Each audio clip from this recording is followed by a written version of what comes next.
नमस्कार साथियों, मैं सुनील को स्वागत करता हूं आज फिर एक नई वीडियो में। आज के इस वीडियो में आपके लिए लेकर आया हूं ट्रिपल सी परीक्षा में पूछे जाने वाले टॉप 100 क्वेश्चन। वो 100 क्वेश्चन होने वाले हैं जो ट्रिपल सी परीक्षा में बार बार पूछ जाते हैं और संभवतः आपके एग्जाम में भी पूछ जाएंगे। इसलिए वीडियो को बिना स्किप किए हुए अंत तक देखना है और वीडियो के अंत में जरूर बताना है टोटल 100 क्वेश्चन में से आपने कितने आंसर सही दिए हैं। और साथ साथ आपके लिए खुशखबरी की बात ये होने वाली है, आपके लिए डेली प्रैक्टिस सेट हमारा 100 क्वेश्चन होगा जिससे हम 100 क्वेश्चन कराएंगे। जिस प्रकार से ट्रिपल सी पेपर आता है, आज आपका प्रैक्टिस सेट नंबर 1 है। डेली डेली आपका प्रैक्टिस सेट आएगा जो आपकी ट्रिपल सी परीक्षा के लिए बहुत ज्यादा महत्वपूर्ण होगा। इसलिए चैनल को सब्सक्राइब जरूर कर लीजिए और साथ ही आपके लिए एक मैथन क्लास आने वाली है जो आपके एग्जाम के लिए बहुत महत्वपूर्ण होगी। इसलिए चैनल को सब्सक्राइब करके अपने दोस्तों में भी शेयर कर दीजिए जिनका भी ट्रिपल सी एग्जाम होने वाला है। चलिए शुरू करते हैं क्वेश्चन नंबर 1 से कि क्वेश्चन नंबर 1 में क्या पूछा गया, और साथ साथ आपको भी कमेंट कर चलना है जिससे सारे क्वेश्चन आंसर आपको भी याद हो जाएं। चलिए शुरू करते हैं क्वेश्चन नंबर 1 से। क्वेश्चन नंबर 1 में क्या पूछा गया है? क्वेश्चन नंबर 1 पूछा गया है, आउटपुट डिवाइस क्या कार्य करती है। जो आउटपुट डिवाइस होती है आखिर वो कौन कौन सी होती हैं। तो जो आउटपुट डिवाइस होती हैं वो होती है आपकी प्रिंटर हो गया, जैसे आपका प्लॉटर हो गया, स्पीकर हो गया, ये आपकी आउटपुट डिवाइस होती हैं। आखिर इनका क्या कार्य होता है? जो आउटपुट डिवाइस होती हैं आखिर इनका क्या कार्य होता है? तो आउटपुट डिवाइस का कार्य होता है डेटा को देखना एवं प्रिंट करना। डेटा को देखना और प्रिंट करना, ये किसका कार्य होता है? ये होता है आपका आउटपुट डिवाइस का। ऑप्शन नंबर ए यहाँ पर आपका सही आंसर हो जाएगा। नेक्स्ट क्वेश्चन, क्वेश्चन नंबर 2, यहाँ पर सबका इंपोर्टेंट पॉइंट है, आप उनको इंपोर्टेंट पॉइंट को भी पढ़ सकते हैं। पूछा गया है अगले क्वेश्चन में, निम्न में से सबसे तेज, सबसे बड़ा और सबसे महंगा कंप्यूटर कौन सा है। दी हुई ऑप्शनों में से पूछा गया है सबसे बड़ा, सबसे तेज और सबसे महंगा कंप्यूटर कौन सा है। नोटबुक है, पर्सनल कंप्यूटर है, लैपटॉप है या सुपर कंप्यूटर। तो निम्न में से जो सबसे तेज, सबसे बड़ा और सबसे महंगा कंप्यूटर है वो है आपका super computer. Option number D यहाँ पर आपका सही आंसर हो जाएगा। इम्पोर्टेंट तथ्य को आप पढ़ सकते हैं। सुपर कंप्यूटर का प्रयोग मौसम पूर्वानुमान, रिसर्च और डिफेंस जैसी जगहों पर होता है जहां भारी प्रोसेसिंग की आवश्यकता होती है। अगले क्वेश्चन में पूछा गया है, BIOS किस प्रकार की स्टोरेज डिवाइस। जो BIOS होती है आखिर ये किस प्रकार की स्टोरेज डिवाइस होती है। तो सबसे पहले हम BIOS का फुल फॉर्म जानते हैं। BIOS का फुल फॉर्म होता है basic input output system. BIOS का फुल फॉर्म होता है बेसिक इनपुट आउटपुट सिस्टम। आखिर ये किस प्रकार की स्टोरेज डिवाइस है? प्राइमरी, सेकेंडरी, टेरटरी या इनमें से कोई नहीं। तो आंसर होगा आपका प्राइमरी। BIOS किस प्रकार की स्टोरेज डिवाइस है? तो यह आपकी प्राइमरी स्टोरेज डिवाइस है। ऑप्शन नंबर ए यहाँ पर आपका सही आंसर होगा। BIOS की फुल फॉर्म होती है basic input output system. Computer का एक फर्मवेयर होता है जो बूटिंग के समय पर हार्डवेयर को कंट्रोल करता है। अगले क्वेश्चन में पूछा गया है, भारत का पहला सुपर कंप्यूटर कौन सा था। जो भारत का पहला सुपर कंप्यूटर था आखिर वो कौन सा था? सागा 220, परम 8000, एनिएक या एडबैक। पूछा गया भारत का पहला सुपर कंप्यूटर कौन सा था। जो भारत का पहला सुपर कंप्यूटर था वो था आपका परम 8000। भारत का पहला सुपर कंप्यूटर था वो था आपका परम 8000, जिसको विजय भाटकर पांडुरंग द्वारा बनाया गया था। किसके द्वारा बनाया गया था? तो विजय भाटकर पांडुरंग द्वारा बनाया गया था भारत का पहला सुपर कंप्यूटर। यदि आपसे पूछे विश्व का पहला सुपर कंप्यूटर कौन सा था, तो विश्व का पहला सुपर कंप्यूटर था वो था आपका क्रेवन, CRAY, क्रेवन। ये विश्व का पहला सुपर कंप्यूटर था और इसको सैमोर क्रे द्वारा बनाया गया था। किसके द्वारा? सैमोर क्रे द्वारा बनाया गया था। अगले क्वेश्चन में पूछा गया क्वेश्चन नंबर 5 में, और यहाँ पर आप देखेंगे जो परम 8000 है इसको किस कंपनी ने बनाया था। ये क्वेश्चन आपसे पूछ सकते हैं जो परम 8000 कंप्यूटर को किस कंपनी द्वारा बनाया गया था। तो CDEC द्वारा, centre for development of advance computing द्वारा सन 1991 ईस्वी में विकसित किया गया था। निम्न में से कौन सबसे समान पॉइंटिंग इनपुट डिवाइस है। मीन्स पूछा गया समान इनपुट पॉइंट है वो कौन सा है? Touch pad, touch screen, mouse या ट्रैक बॉल। पूछा गया है सबसे समान पॉइंटिंग डिवाइस इनपुट कौन सा है। तो जो इनपुट डिवाइस होते हैं जैसे आपका माउस हो गया, कीबोर्ड हो गया, स्कैनर हो गया, ये आपके इनपुट डिवाइस होते हैं। पूछा गया जो समान पॉइंटिंग डिवाइस है तो आप कहेंगे वो होता है माउस। इसमें एक पॉइंट होता है, जैसे आप माउस को यूज करते हैं तो उसमें आप देखेंगे कि कई प्रकार ये कर्सर होता है जिसको हम कर्सर बोलते हैं। ये आपका समान पॉइंटिंग होता है और ये इनपुट डिवाइस है। माउस एक इनपुट डिवाइस पॉइंटिंग है जो GUI का फुल फॉर्म होता है ग्राफिकल यूजर इंटरफेस आधारित कंप्यूटर सिस्टम में कर्सर को नियंत्रित करने के लिए सबसे ज़्यादा प्रयोग किया जाता है। अगले क्वेश्चन में पूछा गया है, निम्न में से कौन सी पेरिफेरल डिवाइस है टेस्ट को इनपुट की तरह इस्तेमाल करती है। निम्न में से कौन सी पेरिफेरल डिवाइस है, पेरिफेरल डिवाइस टेस्ट को इनपुट की तरह यूज करती हैं। OCR, OMR, MICR या ऑल ऑफ द एबव। पूछा गया जो पेरिफेरल डिवाइस टेस्ट को इनपुट की तरह इस्तेमाल करती हैं तो वो होती हैं आपकी OCR। OCR का फुल फॉर्म होता है ऑप्टिकल कैरेक्टर रिकग्निशन। OCR का फुल फॉर्म होता है optical character recognition. Next question, question number 6 में पूछा गया है कंप्यूटर द्वारा उत्पन्न परिणाम क्या कहलाता है। जो कंप्यूटर द्वारा उत्पन्न परिणाम होता है आखिर वो क्या कहलाता है। डेटा कहलाता है, इन मेमोरी कहलाता है, आउटपुट कहलाता है या इनपुट कहलाता है। कंप्यूटर द्वारा उत्पन्न परिणाम क्या कहलाता है। तो कंप्यूटर द्वारा उत्पन्न परिणाम वो कहलाता है आपका आउटपुट। जो यूजर द्वारा कंप्यूटर को दिया जाता है डेटा वो कहलाता है आपका इनपुट। और जो कंप्यूटर द्वारा उत्पन्न किया जाए, जैसे आप कुछ भी लिखते हैं तो आपने इनपुट दिया और जब कंप्यूटर पर लिख जाएगा तो वो क्या हो जाएगा, जो आप देखेंगे मॉनिटर पर तो वो हो जाएगा आउटपुट। तो कंप्यूटर द्वारा उत्पन्न किया हुआ परिणाम क्या कहलाता है, वो कहलाता है आपका आउटपुट। आउटपुट वह जानकारी है जो कंप्यूटर प्रोसेसिंग के बाद उपयोगकर्ता को दे जाता है। अगले क्वेश्चन में पूछा गया है निम्न में से कौन सी memory read and write operation को साथ साथ करने की अनुमति देती है। निम्न में से कौन सी मेमोरी है जो रीड एंड राइट ऑपरेशन को साथ साथ करने की अनुमति देती है। रोम, रैम, EPROM या CD-ROM। तो आंसर होगा रैम। रैम की फुल फॉर्म होती है रैंडम एक्सेस मेमोरी और रोम की फुल फॉर्म होती है रीड ओनली मेमोरी। वहीं पर यदि आपसे पूछे EPROM की फुल फॉर्म क्या होती है, तो EPROM की फुल फॉर्म होती है erasable programmable read only memory. RAM की फुल फॉर्म होती है रैंडम एक्सेस मेमोरी। यह एक आपकी टेम्परेरी मेमोरी है और इसको वोलेटाइल मेमोरी भी कहा जाता है, मीन्स अस्थायी मेमोरी के रूप में रैम को जाना जाता है। पूछा गया है अगले क्वेश्चन में कंप्यूटर का कौन सा कंपोनेंट कंप्यूटर का मस्तिष्क कहलाता है। मीन्स कंप्यूटर का मस्तिष्क कौन कहलाता है। मॉनिटर, CPU, कीबोर्ड या माउस। कंप्यूटर का मस्तिष्क किसे कहा जाता है, तो आपको पता है मॉनिटर एक आउटपुट डिवाइस है, कीबोर्ड इनपुट है और माउस भी आपकी एक इनपुट डिवाइस है। CPU का फुल फॉर्म क्या होता है, तो CPU का फुल फॉर्म होता है सेंट्रल प्रोसेसिंग यूनिट। CPU का फुल फॉर्म होता है सेंट्रल प्रोसेसिंग यूनिट और इसे ही कंप्यूटर का मस्तिष्क कहा जाता है। कंप्यूटर का मस्तिष्क किसे कहा जाता है, तो कंप्यूटर का मस्तिष्क CPU को कहा जाता है। पूछा गया है अगले क्वेश्चन में जब कोई कंप्यूटर रिपोर्ट प्रिंट करता है तो क्या कहलाता है। जब कोई कंप्यूटर रिपोर्ट प्रिंट करता है तो आखिर वो क्या कहलाता है। Hard copy, soft copy, system copy, ये नन ऑफ द एबव इनमें से कोई नहीं। जब कोई कंप्यूटर रिपोर्ट प्रिंट करता है तो वो कहलाता है आपका हार्ड कॉपी। ऑप्शन नंबर ए यहाँ पर आपका सही आंसर हो जाएगा। अगले क्वेश्चन में पूछा गया है प्रथम प्योर इलेक्ट्रॉनिक कंप्यूटर कौन सा। जो प्रथम प्योर इलेक्ट्रॉनिक कंप्यूटर था आखिर वो कौन सा था।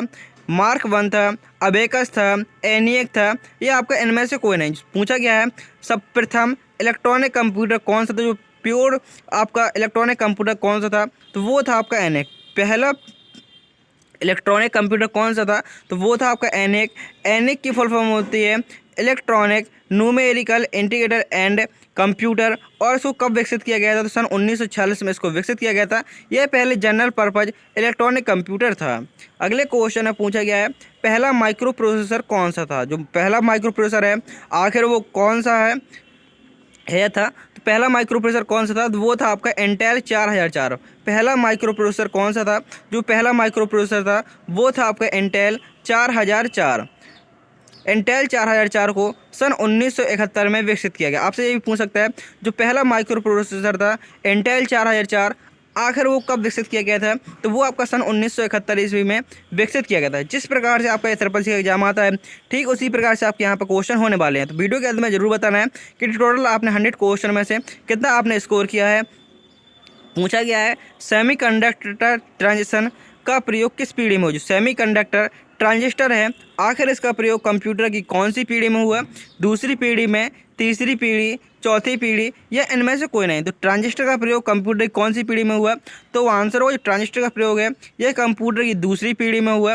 पहली पीढ़ी में किसका प्रयोग हुआ था, पहली पीढ़ी में वैक्यूम ट्यूब का प्रयोग हुआ था, दूसरी पीढ़ी में ट्रांजिस्टर का, तीसरी पीढ़ी में आइस चिप का और चौथी पीढ़ी में माइक्रो प्रोसेसर का और जो पाँचवीं पीढ़ी थी उसमें आपका AI आर्टिफिशियल इंटेलिजेंस तकनीक का प्रयोग हुआ था। अगले क्वेश्चन में पूछा गया है क्वेश्चन नंबर 14 प्रिंटर की गति किस में मापी जाती है। जो प्रिंटर है आखिर इसकी गति को किस में मापा जाता है, PPM में, CPM, LPM ये सभी।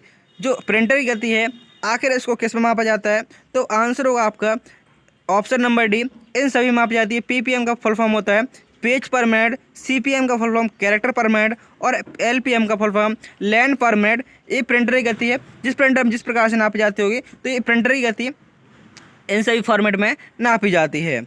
अगले क्वेश्चन में पूछा गया है माइक्रो प्रोसेसर का आविष्कार किस पीढ़ी में हुआ। तो मैंने अभी आपको बताया जो माइक्रो प्रोसेसर है आखिर इसका आविष्कार किस पीढ़ी में हुआ था।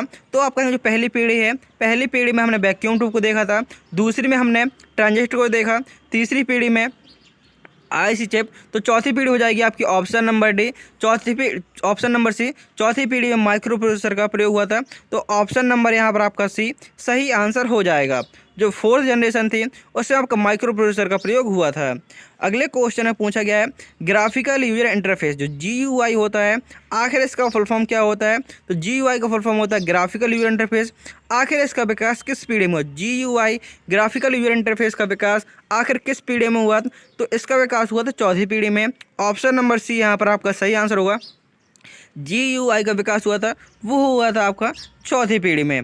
GUI पहली बार 1980 के दशक में 4th जनरेशन में लोकप्रिय हुआ। अगले क्वेश्चन में पूछा गया है माउस को मदरबोर्ड पर बने किस पोर्ट पर जोड़ा जाता है। माउस होता है जैसे हम मदरबोर्ड से जोड़ते हैं उसको, जैसे आप कहेंगे CPU जोड़ते हैं, लेकिन नहीं CPU से नहीं, उसको मदरबोर्ड से जोड़ते हैं। तो पूछा गया है आखिर हम उसको किस पोर्ट से जोड़ते हैं। PS2 पोर्ट से, USB, सीरियल या A और B दोनों। तो आंसर होगा आपका ऑप्शन नंबर डी। इसको हम PS2 और USB दोनों पोर्ट्स पर जोड़ सकते हैं। तो ऑप्शन नंबर डी यहाँ पर आपका सही आंसर हो जाएगा। माउस को PS2 पोर्ट और USB पोर्ट दोनों में जोड़ा जा सकता है। पूछा गया अगले क्वेश्चन में चौथी पीढ़ी में प्रोसेसिंग स्पीड की गणना किस में की जाती थी। जो चौथी पीढ़ी में हमने माइक्रो प्रोसेसर का प्रयोग किया था आखिर उसमें जो प्रोसेसिंग की स्पीड है आखिर उसकी गणना किस में की जाती थी। तो उसकी गणना की जाती थी नैनो सेकंड में। किस में की जाती थी गणना उसकी। तो उसकी गणना हमारी नैनो सेकंड में की जाती थी। अगले क्वेश्चन में पूछा गया है क्वेश्चन नंबर 19 हाइब्रिड कंप्यूटर क्या। जो हाइब्रिड कंप्यूटर होते हैं आखिर वो कौन से कंप्यूटर होते हैं। डिजिटल कंप्यूटर होते हैं, एनालॉग कंप्यूटर होते हैं, ये एनालॉग और डिजिटल दोनों का मिश्रण होते हैं, ये कोई नहीं। हाइब्रिड कंप्यूटर क्या है। जो हाइब्रिड कंप्यूटर होते हैं वो आपके एनालॉग और डिजिटल, जो एनालॉग और डिजिटल दोनों से मिलकर बनते हैं वो कहलाते हैं आपके hybrid computer. Option number C यहाँ पर आपका सही आंसर हो जाएगा। हाइब्रिड कंप्यूटर में दोनों की विशेषताएं होती हैं जैसे कि आपका हॉस्पिटल में ICU मशीन। अगले क्वेश्चन में पूछा गया है रेलवे आरक्षण केंद्र में किस कंप्यूटर का प्रयोग होता है। जो रेलवे आरक्षण केंद्र होता है आखिर उसमें कौन से कंप्यूटर का प्रयोग होता है। जो आपके डिजिटल कंप्यूटर होते हैं वो 4 प्रकार के होते हैं। पहला होता है आपका माइक्रो कंप्यूटर, दूसरा होता है मिनी कंप्यूटर, तीसरा होता है मेन फ्रेम कंप्यूटर और चौथा होता है आपका सुपर कंप्यूटर। जो सबसे छोटा होता है वो होता है आपका माइक्रो कंप्यूटर, उससे बड़ा और उससे ज़्यादा डेटा वाला मिनी कंप्यूटर और उससे बड़ा मेन फ्रेम और जो सबसे बड़ा और सबसे तेज गति वाला होता है वो होता है सुपर कंप्यूटर। पूछा गया है रेलवे आरक्षण केंद्र में किस प्रकार के कंप्यूटर का प्रयोग किया जाता है। तो वो किया जाता है आपका मेन फ्रेम कंप्यूटर। कौन से कंप्यूटर का प्रयोग होता है रेलवे आरक्षण में। तो वो होता है आपका मेन फ्रेम कंप्यूटर में। अगले क्वेश्चन में पूछा गया है क्वेश्चन नंबर 21 में प्लॉटर कितने प्रकार के होते हैं। प्लॉटर होते हैं आखिर ये कितने प्रकार के होते हैं। 1 प्रकार, 2 प्रकार, 3 या 4। प्लॉटर कितने प्रकार के होते हैं। तो प्लॉटर आपके 2 प्रकार के होते हैं। प्लॉटर किस प्रकार की डिवाइस है।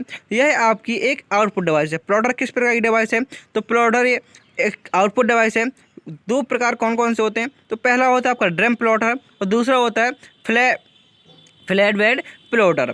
अगले क्वेश्चन में पूछा गया है बातचीत को रियल बनाने में निम्न में से किसका महत्वपूर्ण योगदान है। जो बातचीत है उसको रियल बनाने में किसका महत्वपूर्ण योगदान है। कंप्यूटर का, एजुकेशन का, IT गैजेट का, ये सभी का। जो वो बातचीत करते हैं उसको रियल बनाने में किसका सबसे महत्वपूर्ण योगदान होता है। तो कंप्यूटर का भी होता है, एजुकेशन का भी होता है, IT गैजेट का। तो ऑप्शन नंबर डी यहाँ पर आपका सही आंसर हो जाएगा। नेक्स्ट क्वेश्चन वर्तमान पीढ़ी के कंप्यूटर में प्रयोग किया जाता है। जो वर्तमान पीढ़ी के कंप्यूटर हैं आखिर इसमें किसका प्रयोग किया जाता है। SSIC का, MSIC, VLSI या ULSI? तो आंसर होगा आपका ऑप्शन नंबर डी। वर्तमान पीढ़ी कंप्यूटर में किसका प्रयोग किया था? जैसे कि आप पढ़ते आए हैं, पहली पीढ़ी में वैक्यूम ट्यूब का, दूसरे में ट्रांजिस्टर, तीसरी में IC चिप, चौथे माइक्रो प्रोसेसर जो कि वर्तमान पीढ़ी चल रही है। आखिर उसमें किसका प्रयोग होता है? तो उसमें आपका ULSI का प्रयोग होता है, जिसका फुल फॉर्म होता है ultra large scale generation. ULSI का फुल फॉर्म होता है अल्ट्रा लार्ज स्केल जनरेशन, जिसमें आपके लाखों ट्रांजिस्टर चिप जो एक ही चिप में लगाए जाते हैं। अगले क्वेश्चन में पूछा गया 1 EB। EB का फुल फॉर्म क्या होता है? तो EB का फुल फॉर्म होता है एक्जाबाइट। 1 एक्जाबाइट बराबर कितने क्या होता है? 1024 PB पेटाबाइट, 1024 टेराबाइट, 1024 गीगाबाइट या 1024 योटाबाइट। पूछा गया है 1 EB बराबर जो कितने एक्जाबाइट के बराबर होता है 1 EB? तो आंसर होगा आपका 1024 PB। 1024 पेटाबाइट के बराबर होता है आपका 1 EB। EB का मतलब होता है एक्जाबाइट। नेक्स्ट क्वेश्चन पूछा गया है IIS का पूरा नाम क्या है? जो IIS है आखिर इसका पूरा नाम क्या होता है? जो IIS है आखिर इसका फुल फॉर्म क्या होता है? इसका फुल फॉर्म होता है इंटरनेट इन्फॉर्मेशन सर्विस। IIS का फुल फॉर्म होता है इंटरनेट इन्फॉर्मेशन सर्वर है। IIS का फुल फॉर्म होता है internet information service server. Option number B यहाँ पर आपका सही आंसर हो जाएगा। अगले क्वेश्चन में पूछा गया है, यहाँ पर आपके 25 क्वेश्चन पूरे होते हैं। उम्मीद करता हूँ कि आपको वीडियो पसंद आ रहा होगा और आपने वीडियो को लाइक करके चैनल को सब्सक्राइब भी कर लिया होगा। आपको नीचे एक हाइप का ऑप्शन आ रहा होगा, तो आप सभी स्टूडेंट को हाइप जरूर करना है। सिर्फ आपको वहाँ पर क्लिक करना है हाइप पर, और उसमें जो पॉइंट्स होंगे वो हमारे ऐड हो जाएंगे। पूछा गया था कंप्यूटर घड़ी की गणना किस में की जाती है? जो कंप्यूटर घड़ी की गणना है आखिर वो किस में की जाती है?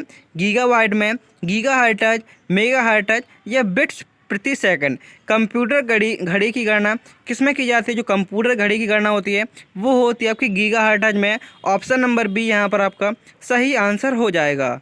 नेक्स्ट क्वेश्चन में पूछा गया है, आपसे ऐसा ही पूछ सकता है जो प्रोसेसर जो क्लॉक है इसकी स्पीड किस में मापी जाती है? तो आप कहेंगे गीगाहर्ट्ज में, GHz में मापी जाती है। नेक्स्ट क्वेश्चन में पूछा गया है आधुनिक पर्सनल कंप्यूटर में किस संख्या पद्धति का प्रयोग किया जाता है? जो आधुनिक पर्सनल कंप्यूटर है आखिर इसमें किस संख्या पद्धति का प्रयोग होता है? बाइनरी अंक का, दशमलव, अनुरूप अंक या कोई नहीं? तो आधुनिक पर्सनल कंप्यूटर में किस संख्या पद्धति का प्रयोग होता है? तो वो होता है आपका बाइनरी संख्या पद्धति का। बाइनरी अंक प्रणाली जिसमें आपके कौन कौन से अंक होते हैं? जिसमें आपके 0 और 1 सिर्फ 2 ही अंक होते हैं। अगले क्वेश्चन में पूछा गया है क्वेश्चन नंबर 28 में यूनिवैक कंप्यूटर को माइक्रोसॉफ्ट कंपनी द्वारा विकसित किया गया था। जो यूनिवैक कंप्यूटर है क्या इसको माइक्रोसॉफ्ट कंपनी द्वारा विकसित किया गया था? तो आंसर होगा इसका फॉल्स। यूनिवैक कंप्यूटर मैंगेंटन रैंड कंपनी द्वारा विकसित हुआ था। अगले क्वेश्चन में पूछा गया, ये आपका बीच में एक ट्रू फॉल्स आ गया है, लेकिन आपको ट्रू फॉल्स बाद में ही होने वाले हैं। निम्न में से कौन सा इनपुट और आउटपुट डिवाइस दोनों है? दिए हुए ऑप्शनों में से जिस कौन सा इनपुट और आउटपुट डिवाइस दोनों है? जैसे अभी आप पढ़कर आए, प्रिंटर किस प्रकार की डिवाइस है? तो प्रिंटर एक आउटपुट डिवाइस है, स्पीकर आउटपुट डिवाइस है, मॉनिटर आउटपुट डिवाइस है। लेकिन जो आपका मॉडेम होता है ये आपका इनपुट और आउटपुट दोनों होता है। मॉडेम किस प्रकार की डिवाइस है? तो मॉडेम आपकी इनपुट और आउटपुट डिवाइस दोनों है।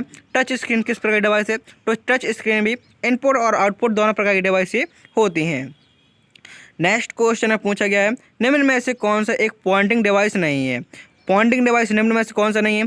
तो आप पढ़कर आए हैं माउस एक पॉइंटिंग डिवाइस है, लाइट पेन और जॉयस्टिक ये तीनों पॉइंटिंग डिवाइस के रूप में जाने जाते हैं। लेकिन आपका स्कैनर है, तो स्कैनर आपका क्या है? यह एक इनपुट डिवाइस है जो हार्ड कॉपी को सॉफ्ट रूप में कन्वर्ट करता है। अगले क्वेश्चन में पूछा गया है, मॉनिटर की गुणवत्ता की पहचान किस में की जाती है? जो मॉनिटर की गुणवत्ता की पहचान होती है आखिर वो किस में होती है? डॉट पिच से या रिफ्रेश रेट से, रेजोल्यूशन से या सभी से? जो मॉनिटर की गुणवत्ता होती है, जो क्वालिटी होती है वो किससे आपकी पहचानी जाती है? तो वो आपके इन सभी के माध्यम से पहचानी जाती है। अगले क्वेश्चन में पूछा गया है, माइक्रो प्रोसेसर का आविष्कार कब हुआ? जो माइक्रो प्रोसेसर है आखिर इसका आविष्कार कब हुआ था? तो आपको पता होना चाहिए जो माइक्रो प्रोसेसर है उसका आविष्कार सन आपका 1970 या 1971 आपको जो ऑप्शन मिलेगा, क्योंकि आपको एक थोड़ा बहुत, क्योंकि क्या होता है कि जैसे लास्ट मंथ में होता है तो कहीं कहीं आपको डेट आगे पीछे हो सकती है, तो आपको देखना है कौन सा हमारा ईयर है वो पास पड़ रहा है, तो 1970 और 1971 के समथिंग आपका जो माइक्रो प्रोसेसर है उसका आविष्कार हुआ था। यदि आपको 1971 मिलेगा तो आपको 1971 लगाना है, यदि नहीं मिला तो आप 1970 को भी वरीयता दे सकते हैं। पूछा गया है अगले क्वेश्चन में, पावर पॉइंट में स्लाइड की डुप्लीकेट कॉपी बनाने के लिए किसका प्रयोग होता है? यदि आप पावर पॉइंट में स्लाइड की डुप्लीकेट बनाना चाहते हैं तो उसके लिए आपको किसका प्रयोग करना होगा? तो पावर पॉइंट में स्लाइड की डुप्लीकेट बनाने के लिए Ctrl+D का प्रयोग करते हैं। जैसे आपने कोई स्लाइड बनाई और आप उसी स्लाइड को डुप्लीकेट करना चाहते हैं, मीन्स एक और स्लाइड चाहते हैं, तो आप किसका प्रयोग करेंगे? तो स्लाइड को डुप्लीकेट करने के लिए Ctrl+D का प्रयोग होता है। नेक्स्ट क्वेश्चन, UTR का पूरा नाम होता है, जो UTR है आखिर इसका फुल फॉर्म क्या होता है? जो UTR होता है इसका फुल फॉर्म होता है यूनिक ट्रांजैक्शन रेफरेंस। UTR का फुल फॉर्म होता है यूनिक ट्रांजैक्शन रेफरेंस, ये आपके UTR का फुल फॉर्म होता है। नेक्स्ट क्वेश्चन पूछा गया है जिसमें UTR कितने अंकों का UTR होता है, आखिरी कितने अंकों का होता है? तो ये होता है आपका 22 अंकों का। UTR कितने अंकों का होता है? UTR होता है ये आपके 22 अंकों का होता है।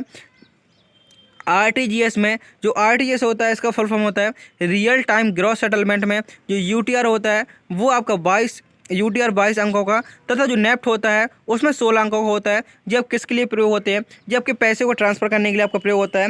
नेफ्ट की फुल फॉर्म होती है नेशनल इलेक्ट्रॉनिक फंड ट्रांसफ़र, और RTGS की फुल फॉर्म होती है real time gross settlement. Means आपका जो पैसे ट्रांसफ़र करने के लिए इन दोनों तकनीक का प्रयोग होता है। उसमें आपके जो UTR होते हैं जो आपके RTGS में 22 अंकों का होता है, जबकि नेफ्ट में आपका 16 अंकों का होता है।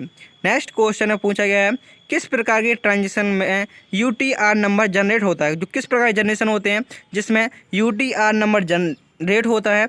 RTGS में, नेफ्ट में, ये AOB दोनों में। तो आप अभी पढ़ कर आए हैं जो UTR नंबर होते हैं इन दोनों में होते हैं, RTGS और नेफ्ट में दोनों में UTR नंबर होते हैं। मैंने अभी आपको फुल फॉर्म बताई RTGS की और नेफ्ट की, तो आप जल्दी से कमेंट कीजिए जो RTGS और नेफ्ट की फुल फॉर्म क्या होती है। अगले क्वेश्चन में पूछा गया है पेज ब्रेक करने के लिए कौन सी शॉर्टकट कुंजी का प्रयोग होता है? यदि आप पेज ब्रेक करना चाहते हैं तो उसके लिए हमें कौन सी शॉर्टकट कुंजी का प्रयोग करना होगा? कंट्रोल एंटर का, शिफ्ट एंटर, आल्ट एंटर, या इनमें से कोई नहीं? पेज ब्रेक करने की शॉर्टकट कुंजी क्या होती है? तो सभी स्टूडेंट जल्दी से कमेंट कीजिए पेज ब्रेक करने के लिए कौन सी शॉर्टकट कुंजी का प्रयोग होता है? पेज ब्रेक करने के लिए Ctrl+Enter शॉर्टकट कुंजी का प्रयोग होता है। पेज ब्रेक करने के लिए Ctrl+Enter शॉर्टकट कुंजी का प्रयोग होता है।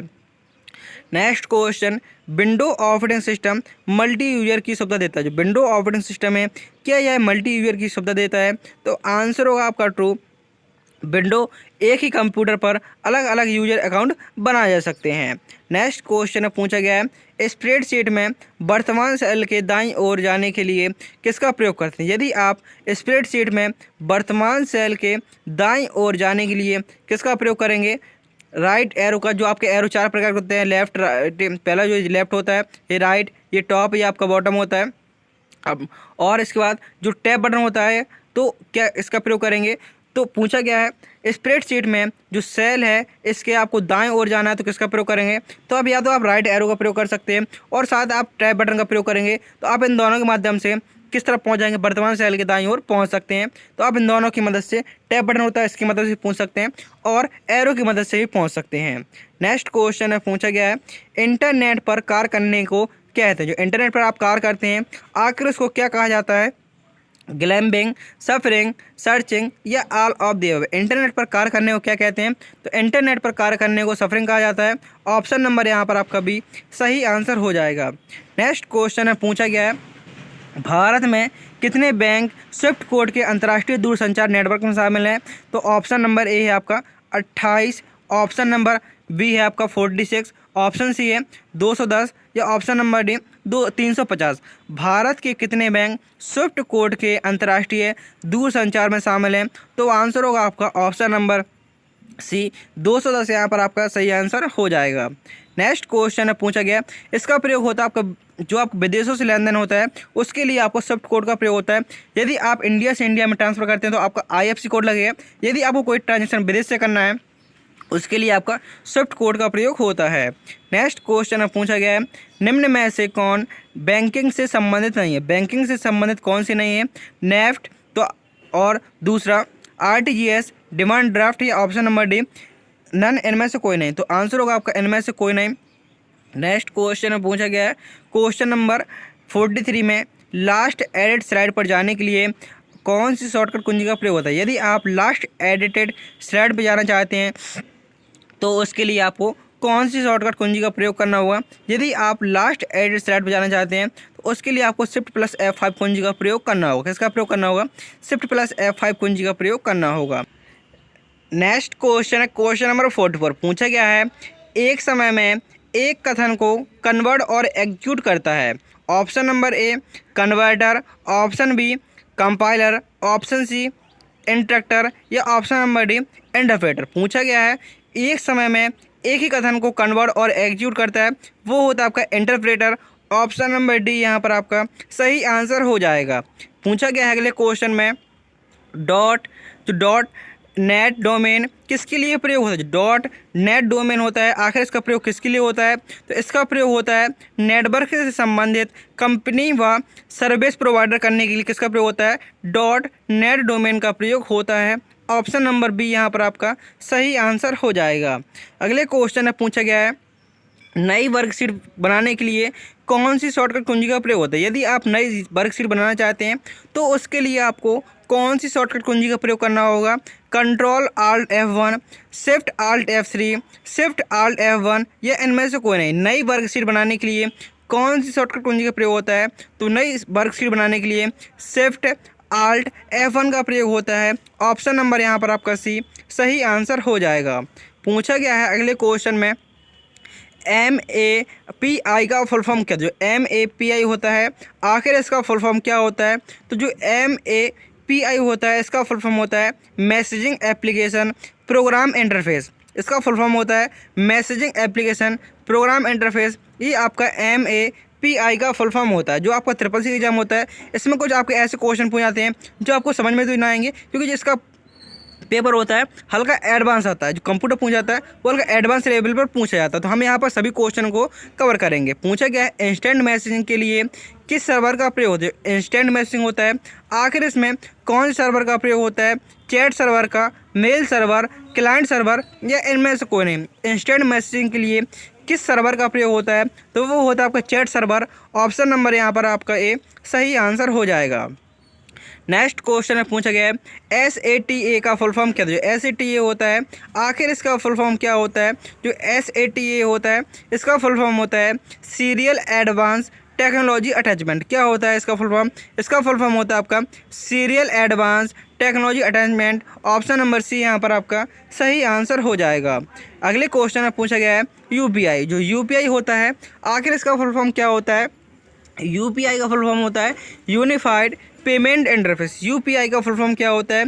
जो UPI होता है इसका फुल फॉर्म होता है यूनिफाइड पेमेंट इंटरफेस। यहाँ पर आपके 50 क्वेश्चन पूरे होते हैं। उम्मीद करता हूँ कि आपको वीडियो पसंद आ रहा होगा। यदि आपने अभी तक वीडियो को लाइक नहीं किया है तो वीडियो को लाइक करके चैनल को सब्सक्राइब कर दीजिए और अपने उन दोस्तों में शेयर कर दीजिए जिनका भी SSC एग्जाम होने वाला। और साथ साथ मैंने वीडियो को डिस्क्रिप्शन बॉक्स में सभी वीडियो के लिंक दे रखे हैं, आप वो पिछले वीडियो देख सकते हैं। और आपके लिए 23 अगस्त को एक मैराथन क्लास आने वाली है जिसमें हम 500+ क्वेश्चन कवर करेंगे जो आपकी SSC परीक्षा के लिए बहुत ज़्यादा इंपॉर्टेंट होंगे। तो चैनल को सब्सक्राइब भी कर लीजिए जिससे कि वो नेक्स्ट मैराथन क्लास आपकी मिस ना हो।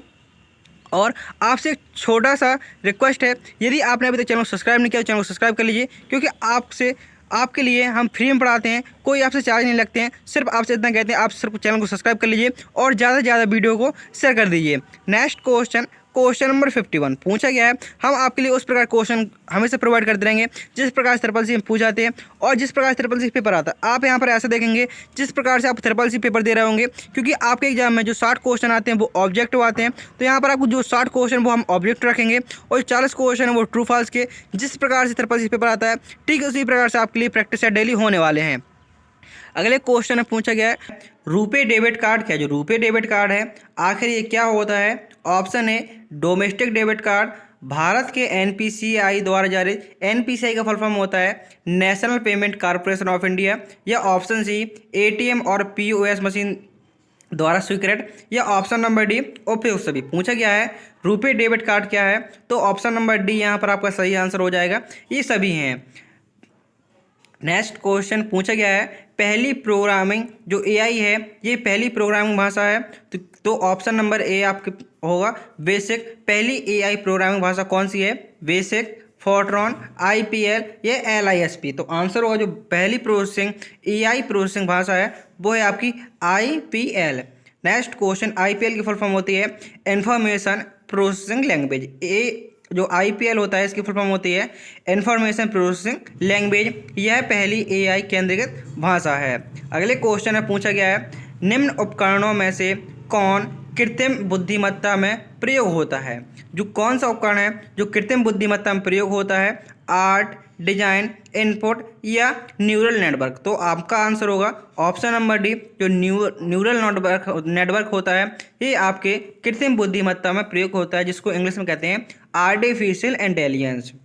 नेक्स्ट क्वेश्चन में पूछा गया है प्रेजेंटेशन में नई स्लाइड इंसर्ट करने के लिए कौन सी शॉर्टकट की का प्रयोग करते हैं। यदि आप प्रेजेंटेशन में नई स्लाइड को इंसर्ट करना चाहते हैं तो उसके लिए आपको कौन सी शॉर्टकट कुंजी का प्रयोग करना होगा। प्रेजेंटेशन में नई स्लाइड को इंसर्ट करने के लिए Ctrl+M का प्रयोग करते हैं। न्यू स्लाइड लेने के लिए किसका प्रयोग होता है, तो न्यू स्लाइड लेने के लिए Ctrl+M का प्रयोग होता है। यदि आपको नया प्रेजेंटेशन चाहिए तो नए प्रेजेंटेशन के लिए किसका प्रयोग करेंगे, Ctrl+N का। तो याद रखना है न्यू स्लाइड के लिए Ctrl+M का प्रयोग होता है।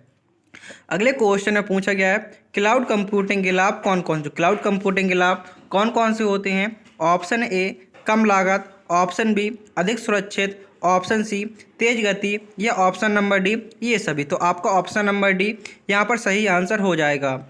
नेक्स्ट क्वेश्चन पूछा गया है स्टार्ट आइकन डेस्कटॉप के कहाँ पर रखा जाता है। जो स्टार्ट बटन होता है आपने देखा होगा कि इस प्रकार से होता है और इसमें यहाँ पर हम बनाते हैं स्टार्ट बटन को इस प्रकार से, आपने देखा होगा। जो स्टार्ट बटन होता है इस प्रकार का होता है, इसमें आपके 4 कलर होते हैं अलग अलग। तो ये स्टार्ट बटन होता है। आखिर ये डेस्कटॉप में किस जगह पर स्थित होता है, टूल बार में, टास्क बार में, स्क्रॉल बार में या मेन्यू बार में। जो स्टार्ट आइकन होता है ये हमारी टास्क बार में उपस्थित होता है। और यह टास्क बार कहाँ होता है, यह डेस्कटॉप के सबसे नीचे वाली पट्टी टास्क बार कहलाती है और उसी में हमारा ये डेस्कटॉप का आइकन स्टार्ट बटन होता है।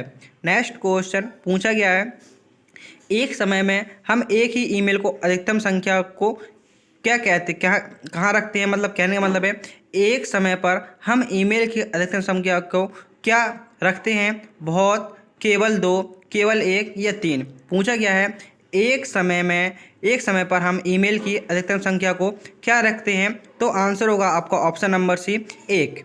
नेक्स्ट क्वेश्चन पूछा गया है किसी स्लाइड को कैसे रोका जा सकता है। यदि आप किसी स्लाइड को रोकना चाहते हैं, जैसे कि आपके MS पावर पॉइंट में स्लाइड चल रही हैं और आप उनको रोकना चाहते हैं, तो आपको उसके लिए कौन सी की का प्रयोग करना होगा। तो स्लाइड चल रही हैं उनको रोकने के लिए एस्केप बटन का प्रयोग करते हैं। ऑप्शन नंबर ए यहाँ पर आपका सही आंसर हो जाएगा। नेक्स्ट क्वेश्चन में पूछा गया है इनमें से क्या कृत्रिम बुद्धिमत्ता को प्रदान करता है। कंप्यूटर साइंस, जीव विज्ञान, मनोविज्ञान या उपयोग सभी। इनमें से क्या कृत्रिम बुद्धिमत्ता जो AI होती है को प्रदान करता है। तो आंसर ऑप्शन नंबर डी यहाँ पर आपका सही आंसर हो जाएगा। अगले क्वेश्चन में पूछा गया है एक आवश्यक क्षेत्र जो कृत्रिम बुद्धिमत्ता शोध का केंद्र है। जो कौन सा एक कृत्रिम बुद्धिमत्ता शोध का केंद्र है, कंपाइलेशन, कला, नॉलेज इंजीनियरिंग या मास्टरिंग। तो पूछा गया है एक आवश्यक क्षेत्र जो कृत्रिम बुद्धिमत्ता संशोधन का केंद्र है। तो आपका आंसर होगा option number C knowledge engineering. Option number C यहाँ पर आपका सही आंसर हो जाएगा।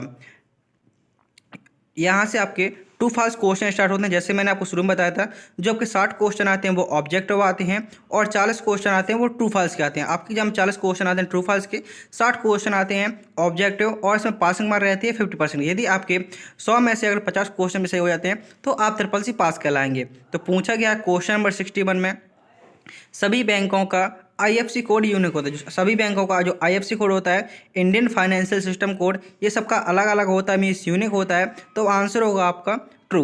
नेक्स्ट क्वेश्चन में पूछा गया है वायरस कंप्यूटर प्रोग्राम नहीं होता। जो वायरस होते हैं कंप्यूटर प्रोग्राम नहीं होता है। तो आंसर होगा फॉल्स, वायरस एक हानिकारक प्रोग्राम होता है। पूछा गया था वायरस कंप्यूटर प्रोग्राम नहीं होता है। तो आंसर होगा फॉल्स, वायरस क्या होता है, यह एक हानिकारक प्रोग्राम होता है। नेक्स्ट क्वेश्चन में पूछा गया है RTF का पूरा नाम रिच टेक्स्ट फॉर्मेट होता है। जो RTF होता है क्या इसका पूरा नाम रिच टेक्स्ट फॉर्मेट होता है। तो आंसर होगा आपका यहाँ पर ट्रू। अगले क्वेश्चन में पूछा गया है MS पावर पॉइंट में .bmp एक्सटेंशन होता है। जो MS पावर पॉइंट का एक्सटेंशन नेम होता है, जैसे आपका लिब्रे ऑफिस राइटर का एक्सटेंशन नेम होता है .odt, MS वर्ड का होता है .docx इसी प्रकार से जो MS पेंट होता है इसका एक्सटेंशन क्या होता है, .bmp, तो आंसर होगा आपका ट्रू। अगले क्वेश्चन में पूछा गया है क्वेश्चन नंबर 65 में, ट्विटर का पहला नाम TWTTR था। जो ट्विटर का पहला नाम क्या था, तो TWTTR था, तो आंसर होगा ट्रू। वर्तमान में ट्विटर का क्या नाम है, तो वर्तमान में जो ट्विटर का नाम है वो है आपका एक्स। नेक्स्ट क्वेश्चन पूछा गया है, ट्विटर के लोगों में पक्षी का नाम ले रहे थे। जो ट्विटर का जो पहले लोगो था क्या उसका नाम पक्षी था, अब तो लोगो में आपका एक्स ही लिखा है डायरेक्ट, लेकिन जो इसके पहले था उसमें एक इस प्रकार का पक्षी बना हुआ था, तो क्या उसका नाम लैरी था, तो आंसर होगा ट्रू। ट्विटर के पक्षी का नाम जो बना था उसमें लोगों में उसका नाम लैरी था, तो आंसर होगा ट्रू। अगले क्वेश्चन में पूछा गया है, लिब्रे ऑफिस कैल्क में फॉर्मूला के पहले जो प्लस का चिन्ह इस्तेमाल किया जाता है, यदि आप लिब्रे ऑफिस कैल्क में कोई भी फॉर्मूला लगाते हैं तो क्या उसके लिए आपको प्लस चिन्ह का प्रयोग करना होता है, तो आंसर होगा फॉल्स। हमें किस चिन्ह का प्रयोग करना होता है, बराबर चिन्ह का प्रयोग करना होता है। यदि आप लिब्रे ऑफिस कैल्क में कोई भी फॉर्मूला अप्लाई करते हैं तो वहाँ पर आपको बराबर चिन्ह का प्रयोग करना होगा। बराबर चिन्ह के बाद आप कोई भी फॉर्मूला लिख सकते हैं। यदि आप बराबर चिन्ह नहीं लगाते हैं तो वो फॉर्मूला आपका अप्लाई नहीं होगा। अगले क्वेश्चन में पूछा गया है, कंप्यूटर को अनाधिकृत एक्सेस से बचाने के लिए फायरवॉल का प्रयोग होता है। यदि आप अपने कंप्यूटर को अनाधिकृत एक्सेस से बचाना चाहते हैं तो क्या उसके लिए हमें फायरवॉल का प्रयोग करना होगा, तो आंसर होगा ट्रू। कंप्यूटर को अनाधिकृत एक्सेस से बचाने के लिए फायरवॉल का प्रयोग होता है। फायरवॉल नेटवर्क को सुरक्षित करता है। अगले क्वेश्चन में पूछा गया है, फॉर्मेटिंग से टेस्ट को अच्छा बनाया जा सकता है। जो फॉर्मेटिंग होती है क्या इससे हम टेस्ट को अच्छा बनाया जा सकता है, तो आंसर होगा ट्रू। फॉर्मेटिंग की मदद से हम टेस्ट को अच्छा बना सकते हैं। नेक्स्ट क्वेश्चन पूछा गया है, लिब्रे ऑफिस राइटर की डिफ़ॉल्ट भाषा अंग्रेजी होती है। लिब्रे ऑफिस राइटर होता है इसकी डिफ़ॉल्ट भाषा क्या आपकी अंग्रेजी होती है, तो याद रखना है भाषा पूछ रहा है तो भाषा होती है अंग्रेजी। यदि पूछता फॉन्ट, डिफ़ॉल्ट फॉन्ट कौन सा होता है, तो डिफ़ॉल्ट फॉन्ट होता है लिबरेशन सेरिफ। फॉन्ट पूछे तो लिबरेशन सेरिफ और भाषा पूछे तो भाषा होती है अंग्रेजी। Next question, POP. पीओपी का पूरा नाम पोस्ट ऑफिस प्रोटोकॉल। जो पीओपी होता है क्या इसका full form post office protocol है, तो आंसर होगा ट्रू। जो पीओपी होता है इसका फुल फॉर्म होता है पोस्ट ऑफिस प्रोटोकॉल। इसका प्रयोग होता है ईमेल को डाउनलोड करने के लिए पीओपी का प्रयोग किया जाता है। अगले क्वेश्चन में पूछा गया है, पंच कार्ड का आविष्कार हरमन हॉलिडेथ ने सन 1890 ईस्वी में किया। जो पंच कार्ड है इसका आविष्कार हरमन हॉलिडेथ द्वारा 1890 ईस्वी में किया गया। ये क्वेश्चन आपके लिए इंपॉर्टेंट हो सकता है और आपके एग्जाम में भी आ सकता है। तो पंच कार्ड का आविष्कार किसके द्वारा किया गया, हरमन हॉलिडेथ द्वारा सन 1890 ईस्वी में किया गया और इसका प्रयोग जनगणना में किया गया था। नेक्स्ट क्वेश्चन में पूछा गया है, DOS open source operating system है। जो DOS है क्या यह ओपन सोर्स ऑपरेटिंग सिस्टम है, तो आंसर होगा फॉल्स, क्योंकि जो DOS है यह एक प्रोप्राइटरी ऑपरेटिंग सिस्टम है ना कि ओपन सोर्स। नेक्स्ट क्वेश्चन, वैन। जो WAN होता है क्या इसका फुल फॉर्म वायरलेस लोकल एरिया नेटवर्क होता है, तो आंसर होगा ट्रू। जो WLAN होता है इसका फुल फॉर्म होता है वायरलेस लोकल एरिया नेटवर्क। यदि आपसे पूछता है मैन का फुल फॉर्म होता है मेट्रोपॉलिटन एरिया नेटवर्क, लैन का full form local area network, और जो वैन होता है वैन का फुल फॉर्म होता है वाइड एरिया नेटवर्क। जो मैन नेटवर्क होते हैं वो आपके 3 होते हैं, लैन का full form local area network, MAN का full form metropolitan area network, और वैन का फुल फॉर्म होता है वाइड एरिया नेटवर्क। पूछा गया है अगले क्वेश्चन में, लिब्रे ऑफिस इम्प्रेस में जूम अधिकतम 300% होता है। जो लिब्रे ऑफिस इम्प्रेस होता है क्या इसका अधिकतम जूम 300% होता है, तो आंसर होगा फॉल्स। जो लिब्रे ऑफिस इम्प्रेस होता है इसका अधिकतम जूम होता है, यहाँ पर 600 लिखा है, 600 नहीं होता है। अधिकतम जूम होता है वो होता है आपका 3000%। कितना होता है, अधिकतम जूम होता है 3000%, और जो मिनिमम जूम होता है वो होता है आपका 5%। याद रखना है लिब्रे ऑफिस इम्प्रेस का मिनिमम जूम होता है 5% और अधिकतम जूम होता है 3000%। नेक्स्ट क्वेश्चन नंबर 76 पूछा गया है, SQL डेटाबेस से संबंधित। जो SQL है क्या यह डेटाबेस से संबंधित है, तो आंसर होगा ट्रू। SQL की फुल फॉर्म होती है स्ट्रक्चर्ड क्वेरी लैंग्वेज। SQL की फुल फॉर्म क्या होती है, तो SQL की फुल फॉर्म होती है structured query language. Next question में पूछा गया है, लिब्रे ऑफिस कैल्क में कॉलम के नाम पर क्लिक करने पर पूरा कॉलम सेलेक्ट हो जाता है। जैसे कॉलम का नाम A है या B है या कोई भी कॉलम है, यदि आप कॉलम पर क्लिक करते हैं, कॉलम के नाम पर क्लिक करते हैं, तो क्या पूरा कॉलम हमारा सेलेक्ट हो जाता है, तो आंसर हो ट्रू। यदि आप किसी भी कॉलम के नाम पर क्लिक करते हैं तो वो हमारा पूरा कॉलम क्या हो जाएगा, पूरा कॉलम सेलेक्ट हो जाएगा। अगले क्वेश्चन में पूछा गया है, MMID का पूरा नाम मोबाइल मनी आइडेंटिफायर है। जो MMID है क्या इसका full form mobile money identifier है? तो आंसर होगा आपका ट्रू। नेक्स्ट क्वेश्चन में पूछा गया है एआई का प्रयोग चेस गेम में हुआ। जो एआई है क्या इसका प्रयोग चेस गेम में हुआ है? तो आंसर होगा ट्रू। जो एआई है इसका प्रयोग चेस गेम में हुआ है। एआई का फुल फॉर्म होता है artificial intelligence. IBM deep blue ने शतरंज में कैसप्रोवो को हराया था, जो क्या थे, जो आपके चैंपियन थे और चेस में इनको ही हरा दिया था ऑनलाइन। नेक्स्ट क्वेश्चन में पूछा गया है ईटाल का पूरा नाम electronic transaction aggression and analytics layer होता है। तो आंसर होगा ट्रू। अगले क्वेश्चन में पूछा गया है URL। जो URL होता है इसका full form uniform resource locator होता है। जो URL होता है क्या इसका full form uniform resource locator होता है? तो आंसर होगा ट्रू। URL का फुल फॉर्म होता है यूनिफॉर्म रिसोर्स लोकेटर। उमंग ऐप में 100 से अधिक सेवाएं उपलब्ध हैं। जो उमंग ऐप है क्या इसमें 100 से अधिक सेवाएं उपलब्ध हैं? तो आंसर होगा ट्रू। जो उमंग ऐप है इसमें हमारी 100 से अधिक भाषाएं उपलब्ध हैं। नेक्स्ट क्वेश्चन में पूछा गया है लिब्रे ऑफिस कैल्क के काउंट फंक्शन में शब्द और नंबर दोनों गिने जाते हैं। जो लिब्रे ऑफिस कैल्क होता है यदि हम इसमें काउंट फंक्शन लगाते हैं तो क्या इसमें शब्द और नंबर दोनों गिना जा सकता है? तो आंसर होगा फॉल्स, क्योंकि जो काउंट फंक्शन होता है वो सिर्फ नंबर्स को गिनता है, ना कि अल्फ़ाबेट को। जो काउंट फंक्शन होता है वो सिर्फ नंबर्स को गिनता है, ना कि अल्फ़ाबेट को, इसलिए इसका आंसर हो जाएगा फॉल्स। नेक्स्ट क्वेश्चन में पूछा गया है ई संजीवनी एक सरकारी योजना है। ई संजीवनी है क्या यह एक सरकारी योजना है? तो आंसर होगा ट्रू। यह ऑनलाइन टेलीमेडिसिन सेवा है। अगले क्वेश्चन में पूछा गया है क्वेश्चन नंबर 85 में IDF का पूरा नाम इंट्रक्शन डिटेक्शन सिस्टम होता है। जो IDF होता है क्या इसका फुल फॉर्म इंट्रक्शन डिटेक्शन सिस्टम होता है? तो आंसर होगा आपका यहाँ पर ट्रू। अगले क्वेश्चन में पूछा गया है द्वितीयक मेमोरी में बहुत कम लागत पर असीमित डेटा स्टोर किया जा सकता है। जो द्वितीयक मेमोरी होती है, सेकेंडरी मेमोरी होती है, क्या इसमें बहुत कम लागत पर असीमित डेटा को स्टोर कर सकते हैं? तो आंसर होगा फॉल्स। हम इसमें असीमित डेटा को स्टोर नहीं कर सकते, लेकिन ये कह सकते हैं कि हम इसमें बड़ी मात्रा में डेटा को स्टोर कर सकते हैं। अगले क्वेश्चन में पूछा गया है प्रिंटर को एडिटिव मैन्युफैक्चरिंग कहा जाता है। जो प्रिंटर होता है क्या इसको एडिटिव मैन्युफैक्चरिंग कहा जाता है? तो आंसर होगा आपका ट्रू। खासकर यह 3D प्रिंटिंग के संदर्भ में होता है। किसमें होता है? यह 3D प्रिंटिंग के संदर्भ में होता है। अगले क्वेश्चन में पूछा गया है विदेश से पैसे भेजने के लिए स्विफ्ट कोड का प्रयोग होता है। तो आंसर होगा ट्रू। यदि आप विदेश से कोई पैसा भेजना चाहते हैं तो उसके लिए आपको किसका प्रयोग करना होगा? तो विदेश से पैसे ट्रांसफर करने के लिए हमारा स्विफ्ट कोड प्रयोग होता है।